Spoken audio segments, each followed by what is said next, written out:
Hi hello आणि नमस्कार YouTube family. तर मी सोनाली स्वागत करते तुमचं आणखीन एका आपल्या दररोजच्या डेली व्लॉगमध्ये. तर हे बघा, आज होता रविवार आणि रविवारचं मटण नाही असं होऊ शकतं का? तर हे बघा, सकाळचा नाश्ता वगैरे झाला होता आणि 10-10:30 वाजत आले होते. त्याच्यानंतर घरातली सगळी कामं आवरली होती मी आणि कारभाऱ्याने हे बघा हे अशा पद्धतीचं मटण काय आणून ठेवलं होतं. आता चला म्हटलं तयारीला लागलं पाहिजे मटण बनवायच्या. तर रविवार आला आहे आणि मटण नाही असं कधीच होत नाही आमच्यात, कारण मटण जीव की प्राण आहे आमच्या घरात सगळ्यांचा.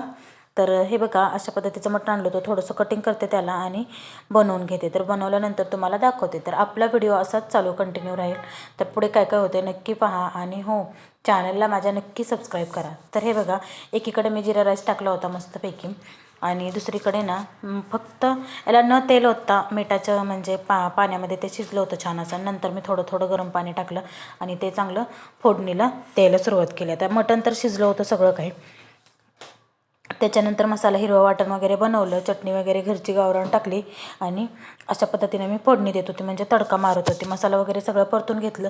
त्याच्यामध्ये ना थोडंसं सुक्कं बनवायचं होतं, म्हणून मी सुक्कं बनवायसाठी मसाले परतत होते. छान असे मसाले एकदा परतून झाले की नाही मग छान म्हणजे तिखट वगैरे लागत नाही आणि त्याची टेस्ट वेगळीच लागते. म्हणून कधीही वाटणात तेल चटणी म्हणजे आपण ज्यावेळेस वाटण परततो ना त्यामध्ये तुमचं जे मसाला आहे चटणी मीठ परत धनेपूड जे काही आहे तुम्हाला जे आवडतं ते सगळे मसाले ना ह्या वाटणाच्या म्हणजे तेलातच टाकायचे असतात, कारण वाटणाला पण त्याची टेस्ट येते आणि छान असं ते परतलं जातं. तर हे बघा, त्याच्यानंतर मी हे सगळं परतून घेतलं मस्तपैकी आणि त्याच्यामध्ये सुकं मटण थोडंसं टाकून घेतलं, कारण सुकं आणि पातळ वेगळं बनवायचं होतं म्हणून.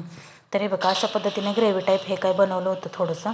आणि त्याच्यानंतर दुसरं जे राहिलं होतं ना त्याला पण मी अशा पद्धतीने दुसरं वाटण बनवून तडका दिला आणि असा छान असा गावाकडच्या स्टाईलचा आपला रस्सा तयार झाला. जसा काही यात्रेत वगैरे असतो ना तसा. मी नेहमी अशाच पद्धतीने काय करत असते, मटण बनवत असते. तर तुम्ही कशा पद्धतीने बनवता मटण नक्की सांगा आणि हो, मी छान बनवलं की नाही मटण तेही सांगा. त्याच्यानंतर भाकरी मी करून घेतल्या होत्या पटापटा 3-4 भाकरी केल्या, बाजरीच्या पिठाच्या भाकरी केल्या आणि त्याच्यानंतर सगळं काही किचन ओटा वगैरे आवरून घेतला मस्त असा. रविवार मस्त सुट्टी आहे, पण आपल्या कामाला आणि आपल्या हाताला सुट्टी आहे का? प्रत्येक महिलाला हेच वाटत असेल की प्रत्येकाला म्हणजे सुट्टीचा दिवस आहे रविवार. पण महिलांना त्या दिवशी सुट्टी नक्की मिळते का? खरं तर मिळतच नाही काय, कारण दररोजची जी एक्स्ट्राची कामं असतात ना ती दररोजची म्हणजे भाज्या नीट करणे म्हणा किंवा दळण करणे, ज्या काही महत्त्वाच्या गोष्टी आहे, कपडे प्रेस करणे, जे पण काही वेगवेगळी कामं आहेत ना ते फक्त आणि फक्त रविवारचेच निघतात आणि रविवारी सगळ्यात जास्त कामाचा दिवस असतो असं मी तर मानते.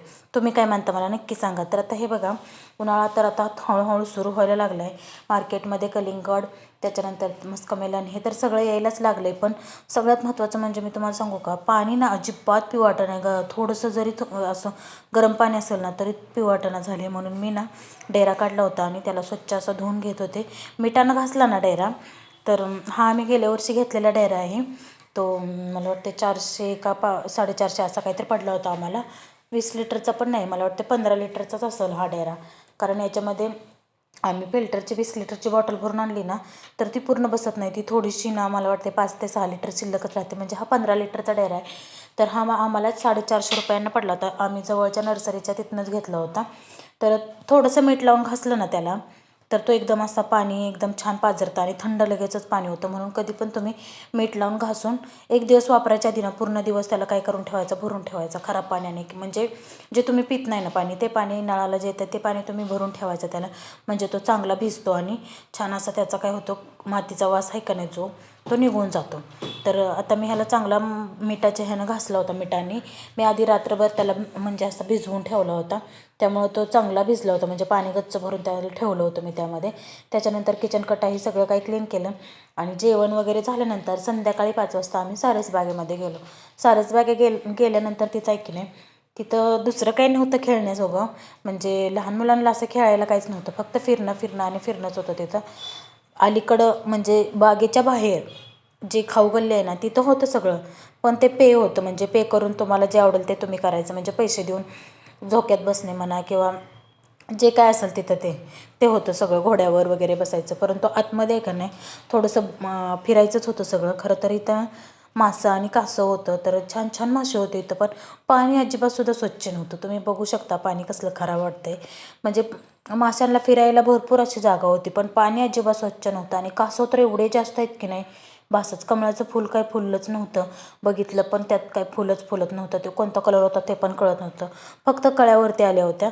तर पिलूची इथं मिठी उठली होती. त्याला बघायचं होतं, प्रत्येक ठिकाणी त्याला बघायचं होतं कुठं कासव आहे आणि कुठं फिश आहे. त्याच्यासाठी त्याची घाई उठली होती. सारखा पळत होता तो, पण भीती वाटते इथं. त्याला जाळी वगैरे काहीच नाही, फक्त असं लाकडाचं गेट असते ना, तशा पद्धतीचं गेट आहे. तुम्ही बघू शकता, मी तुम्हाला दाखवेन. कारण लहान बाळांना जरा जपूनच म्हणजे सहज ते सुळकून त्यामधून जाऊन निघू शकतात. तर पिलूचे पप्पा आहे ना, पिलूला दाखवत होते इथं कासव. आणि हे बघू शकता तुम्ही, किती एका लाईनमध्ये किती छान कासव बसले. तुम्हाला दिसते की नाही मला नक्की सांगा कमेंटमध्ये. आणि खूप छान आहे. लहान मुलांना तुम्हाला खेळायला न्यायचं असेल ना, तर तुम्ही जाऊ शकता घेऊन तिथं रविवार वगैरे. तर मस्त असे कासव आहेत वाटतं. आत्ता ना या 1-2 वर्षात ना जास्त असे कासव त्यामध्ये सोडलेले आहेत.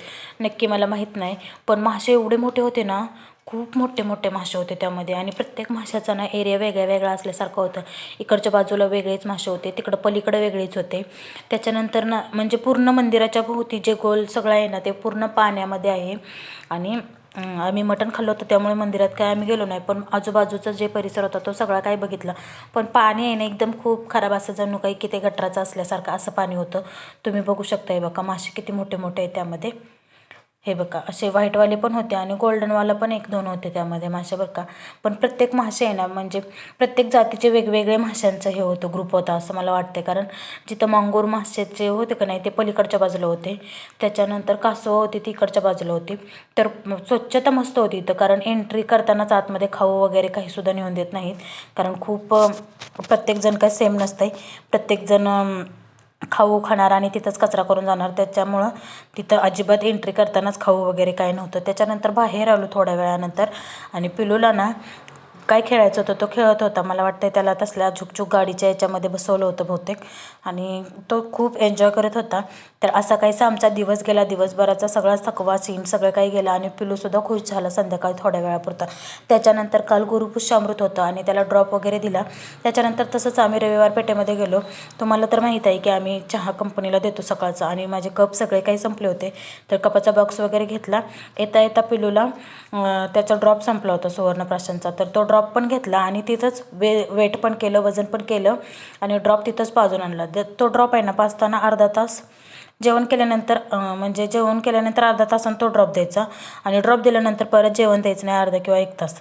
तर हे बघा अशा पद्धतीनं पिलू काहीसं एन्जॉय करत होता. तर कसा वाटला व्लॉग मला नक्की सांगा. आणि हो, चॅनलवर जर नवीन असाल ना, तर प्लीज चॅनलला नक्की सपोर्ट करा, सबस्क्राईब करा. असेच नवनवीन व्हिडिओ तुम्हाला पाहायला मिळतील. तर चलो आजच्यापुरतं एवढंच. आणि चॅनलला माझ्या नक्की सबस्क्राईब करा.